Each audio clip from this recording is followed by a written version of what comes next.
Assalamualaikum warahmatullahi wabarakatuh. Perkenalkan, saya Alfiana Lintarosadi dengan akhir NIM 086. Di sini saya akan menjelaskan materi mengenai tentang portofolio saham, yaitu NISP dan APLN, dan suku korporasi untuk memenuhi tugas manajemen portofolio dan investasi. Ada 3 topik pada agenda hari ini, jadi yang pertama tentang NISP, yang kedua tentang APLN, dan yang ketiga tentang suku korporasinya. Baik, untuk materi yang selanjutnya, yaitu yang pertama tentang NISP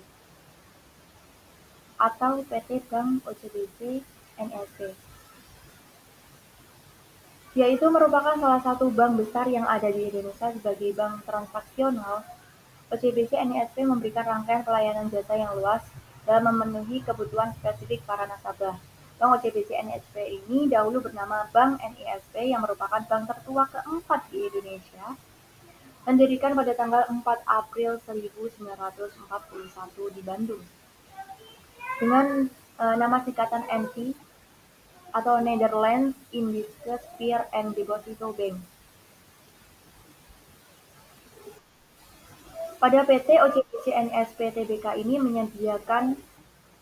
menyediakan berbagai produk layanan perbankan kepada nasabah korporasi dan individu di Indonesia, menawarkan tabungan dan giro dan deposito seperti kredit rumah, multiguna, mobil pribadi, dan modal kerja, serta investasi.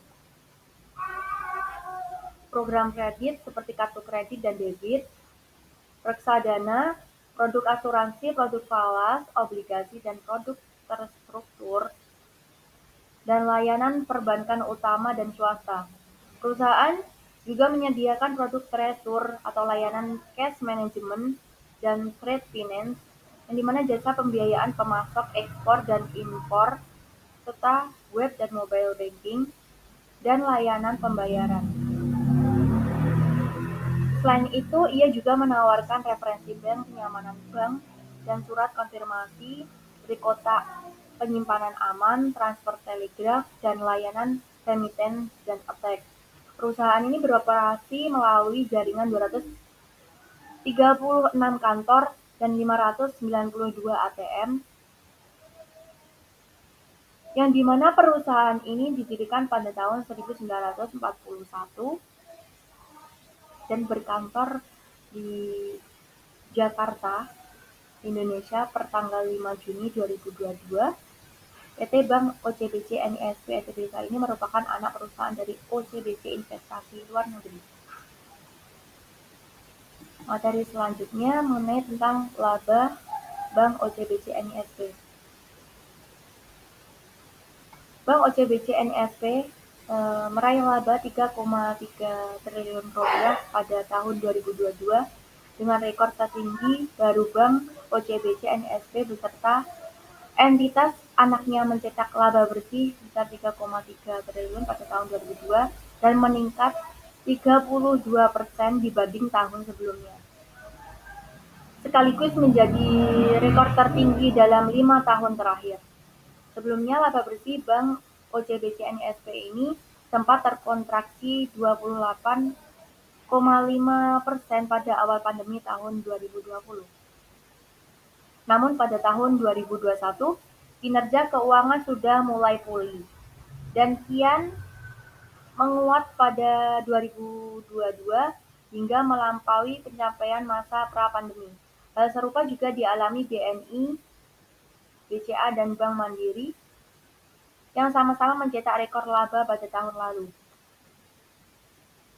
Tumbuhnya laba Bank OCBC NISP ini pada beban cadangan kerugian 25%, kemudian penyaluran kreditnya pada tahun 2022 naik sebesar 14%, dengan rincian penyaluran kredit di segmen business banking tumbuh sebesar 13%, dan retail banking meningkat sebesar 16%, dan adapun peningkatan retail bank ditopang oleh penyaluran kredit konsumsi yang tumbuh sebesar 24%, yang menjadi 21,9 triliun rupiah pada akhir 2022.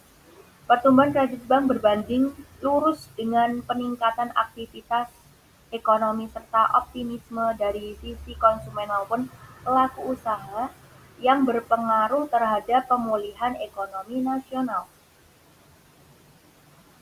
Bank OCBC NISP menilai kualitas penyaluran kreditnya masih terjaga, dengan tingkat kredit bermasalah bruto atau non-performing loan growth sebesar 2,4%.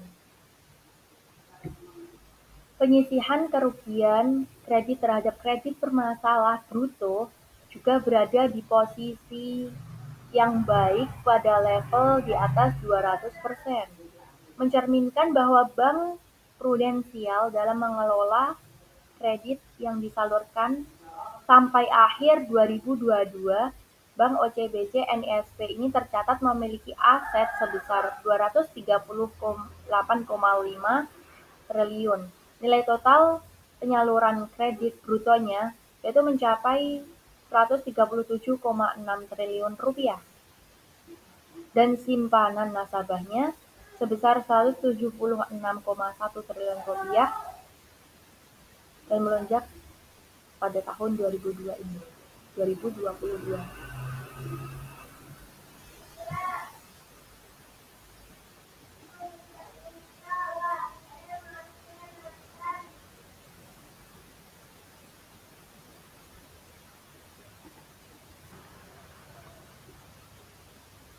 Yang selanjutnya adalah harga saham PT Bank OCBC NISP Tbk, yang dimana harga saham disebutkan adalah 1.130 dan harga saham telah naik sebesar 5 poin atau 0,44% dibandingkan dengan nilai sebelumnya.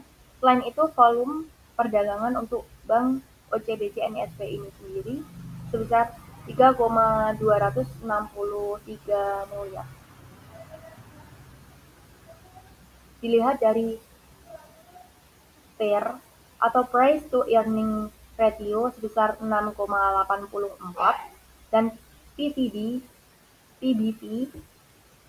atau Price to Book Value sebesar 0,72 dan ROA Return on Asset sebesar 1,52 dan ROE atau Return on Equity sebesar 10,84.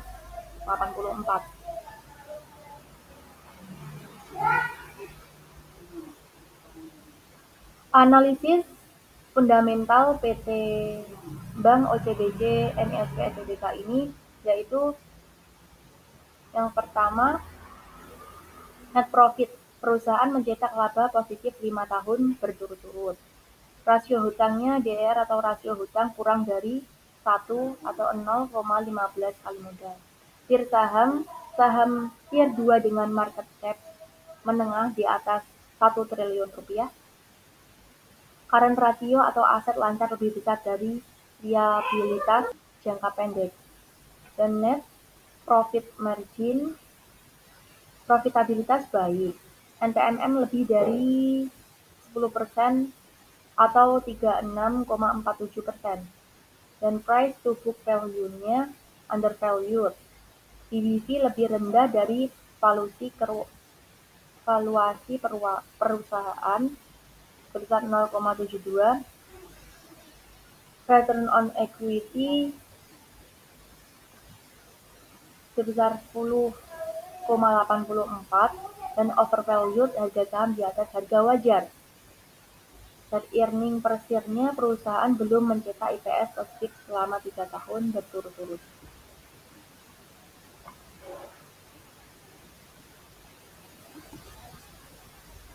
Materi selanjutnya yaitu mengenai tentang APLN atau PT Agung Podomoro Land Tbk.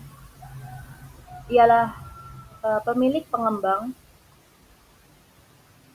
dan pengelola real estate terkemuka yang terdiversifikasi di segmen real estate retail, komersial, dan perumahan dengan kepemilikan yang beragam. Agung Podomoro Group atau APG didirikan pada tahun 1969 oleh almarhumah Bapak Anton Haliman. Proyek pertamanya ialah kompleks perumahan di kawasan Simprung, Jakarta Selatan, yang selesai dibangun pada tahun 1973, dan pada tahun yang sama APG ini menjadi pelopor konsep real estate dengan memulai proyek di kawasan Sunter, Jakarta Utara.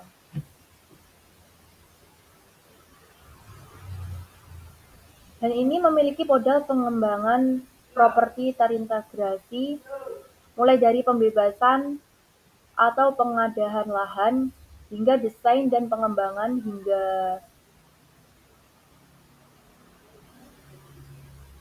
manajemen pengembangan superblok yang dikenal sebagai pelopor pengembangan superblok dan proyek lainnya kami yang berkualitas tinggi. APLN ini didirikan pada tanggal 30 Juli 2004 dengan nama PT Tiara Metropolitan Jaya pada November 2010, dan perseroan melakukan penawaran umum perdana saham dan mencatatkan sahamnya di BI atau Bursa Efek Indonesia pada 11 November 2010 dengan kode APLN. Dan pada tahun 2010 ini para pemegang saham perusahaan menuntaskan proyek terstrukturisasi perusahaan, di mana dilakukan transfer penguasaan 6 pengembangan berikut perusahaan induknya. APLN atau nama entitas terdaftar pada Bursa Saham Indonesia atau IDX APLN. Untuk Agung Podomoro Group atau APG, ini adalah salah satu di antara beberapa pengembang real estate dengan perkembangan usaha tercepat dan terbesar di Indonesia, dengan rangkaian produk superblok, properti, retail perkantoran, dan lain-lain. Kini APLN sedang memperluas usahanya hingga mencakup pengembangan kawasan industri dan proyek reklamasi. Ada juga tentang harga saham pada PT Agung Podomoro Tbk ini, yaitu harga saham yang disebutkan yaitu sebesar 128, dengan harga saham turun sebesar minus 0,75% dibandingkan dengan nilai sebelumnya. Selain itu, volume perdagangan untuk PT Agung Podomoro Tbk ini sebesar 6,377 miliar. Dengan analisisnya itu PER atau Price to Earning Ratio sebesar 1,40, PBV atau Price to Book Value-nya 0,33, dan ROA atau Return on Asset sebesar 8,05, dan RO-nya atau ROE Return on Equity sebesar 22,96. Ada beberapa penjelasan mengenai analisis fundamental PT Agung Podomoro Tbk ini, yaitu rasio hutangnya tadi kurang dari 1 atau 0,86 kali modal. Tir sahamnya saham tier 2 dengan market cap menengah di atas 1 triliun. Profitabilitas baik, NPM lebih dari 10% atau 67,75%. ROE-nya tadi lebih dari 15%, price to book value-nya undervalued, PBV lebih rendah dari valuasi perusahaan sekitar 0,33. Net profit dari perusahaan ini belum mencetak laba positif selama 3 tahun berturut-turut. Current ratio-nya aset lancar lebih kecil dari liabilitas jangka pendek.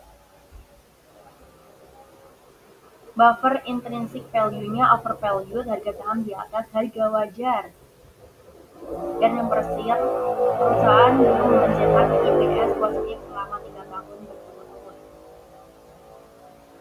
Dan materi yang terakhir yaitu mengenai analisis sukuk korporasi. Apa sih sukuk korporasi itu? Sukuk korporasi ialah instrumen investasi syariah yang diterbitkan oleh perusahaan swasta untuk mencari pendanaan. yang dimana suku korporasi dapat dianalisis dari berbagai aspek, termasuk penerapan akad surat berharga syariah dan pengaruh variabel makro dan mikroekonomi, pengembangan dan resistansi, determinan rating, faktor-faktor yang mempengaruhi imbal balik atau yield, serta resiko dan return. Analisis penerapan akad surat berharga syariah terdapat penerbitan suku korporasi melalui penawaran umum. Pada pasar modal syariah dapat dilakukan untuk memahami bagaimana akad tersebut diterapkan. Dalam praktiknya, pengaruh variabel makro dan mikroekonomi terhadap yield suku korporasi di Indonesia juga dapat dianalisa untuk mengetahui faktor-faktor yang mempengaruhi tingkat imbal hasil suku korporasi ini. Selain itu, analisis perkembangan dan resistensi suku korporasi dapat dilakukan untuk memahami minat lembaga keuangan, bank dan non-bank dalam berinvestasi dengan suku serta alternatif investasi yang ditawarkan oleh suku korporasi ini sendiri. Menganalisis determinan rating suku korporasi juga penting untuk mengetahui faktor-faktor yang mempengaruhi imbal balik, di mana terakhir analisis resiko dan return pada sukuk dan obligasi korporasi juga dapat dilakukan untuk membandingkan tingkat resiko dan pengembalian investasi antara sukuk dan obligasi korporasi. Dalam melakukan analisis suku korporasi ini penting untuk mempertimbangkan beberapa faktor yang dapat memengaruhi kinerja seperti faktor ekonomi, perkembangan pasar, rating dan kredit, dan faktor-faktor yang lainnya yang relevan. Namun jika pengakuan utang cukup lebih kepada surat kepemilikan dengan underlying aset, dalam proses kepemilikan pun suku korporasi harus dijalankan sesuai dengan kaidah syariah yang ditetapkan sebagai dasar hukum instrumen investasi yang dimana diatur dalam Fatwa DSN MUI nomor 32 DSN MUI 11 2002 tentang obligasi syariah, Fatwa nomor 41 DSN MUI 3 2004 tentang obligasi syariah ijarah, serta Fatwa nomor 59 DSN MUI 5 2007 tentang obligasi syariah mudharabah konversi. Dan tak hanya itu, meskipun sama-sama memiliki jangka waktu, suku korporasi memiliki variasi jangka waktu yang lebih pendek jika dibandingkan dengan obligasi. Umumnya bisa diterbitkan dalam 3 jangka waktu, yaitu sebesar 3 tahun, menengah atau 5-7 tahun, dan panjang atau di atas 10 tahun. Berdasarkan Peraturan Pemerintah Nomor 11 Tahun 2014 tentang pungutan oleh Otoritas Jasa Keuangan atau OJK disebutkan bahwa pendaftaran suku korporasi ini dikenakan pungutan sebesar 0,05% dari nilai emisi perusahaan dengan besar nominal maksimal adalah 150 juta. Nilai tersebut bisa dikatakan lebih kecil jika dibandingkan dengan pungutan pada obligasi konvensional yang mana mencapai 750 juta. Jadi suku korporasi adalah salah satu instrumen investasi berjangka yang berdasarkan pada kaidah syariah, dan itulah alasan mengapa banyak dan menyebutnya sebagai obligasi syariah jangka waktu yang ditawarkan pun cukup lama dengan nominal investasi yang relatif besar pula.